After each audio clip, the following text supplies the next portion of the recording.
ஆண்டின் பொதுக்காலம் 33ஆம் வாரம் திங்கட்கிழமை. முதல் வாசகம் மக்கப்பேர் நூலிலிருந்து வாசகம். 1ஆம் அதிகாரம் 10 முதல் 15, 41 முதல் 43, 54 முதல் 57 மற்றும் 62 முதல் 63 முடிய உள்ள இறைவார்த்தைகள். மன்னர் அந்தியோக்கின் மகன் அந்தியோக்கு எப்பியா ஆவான். முன்பு ரோமையில் பிணை கைதியாக இருந்த அவன் கிரேக்க பேரரசின் 137ஆம் ஆண்டு ஆட்சி செய்ய தொடங்கினான். அக்காலத்தில் இஸ்ரேலில் தீநறியாளர் சிலர் தோன்றி, வாருங்கள், நம்மை சுற்றிலும் இருக்கும் வேற்றினத்தாரோடு நாம் உடன்படிக்கை செய்து கொள்வோம், ஏனெனில் நாம் அவர்களை விட்டு பிரிந்ததிலிருந்து நமக்கு பல வகை கேடுகள் நேர்ந்துள்ளன என்று கூறி மக்கள் அனைவரையும் தவறான வழியில் செல்ல தூண்டினார். இது அவர்களுக்கு ஏற்புடையதாயிருந்தது. உடனே மக்களுள் சிலர் ஆர்வத்தோடு மன்னரிடம் சென்றனர். அவர்கள் கேட்டதற்கிணங்க வேற்றினத்தாரின் விதிமுறைகளை கடைபிடிப்பதற்கு அவன் அவர்களுக்கு உரிமை அளித்தான். வேற்றினத்தாருடைய பழக்க வழக்கத்திற்கு ஏற்ப அவர்கள் எருசலேமில் உடற்பயிற்சி கூடம் ஒன்று ஏற்படுத்தினார்கள்.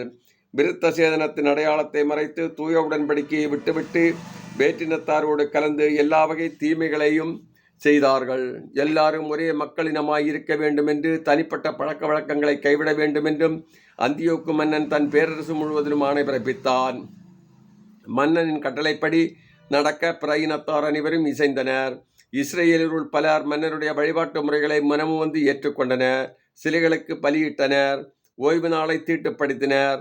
145ஆம் ஆண்டு கிஸ்லேபு மாதம் 15ஆம் நாள் அந்தியோக்கும் அவனுடைய ஆட்களும் பலிபீடத்தின் மேல் நடுங்க வைக்கும் தீட்டை நிறுவினார்கள். யூதேயாவின் நகரங்களெங்கும் சிலை வழிபாட்டுக்கான பீடங்களை கட்டினார்கள்.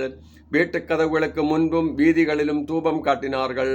தங்கள் கண்ணில் பட்ட திருச்சட்ட நூல் ஒவ்வொன்றையும் கிழித்து நெருப்பிலிட்டு எரித்தார்கள். எவரிடம் உடன்படிக்கை நூல் காணப்பட்டதோ, யார் திருச்சட்டத்தின்படி நடத்துவார்களோ அவர்கள் அனைவரும் கொல்லப்பட வேண்டும் என்பது மன்னனது கட்டளை.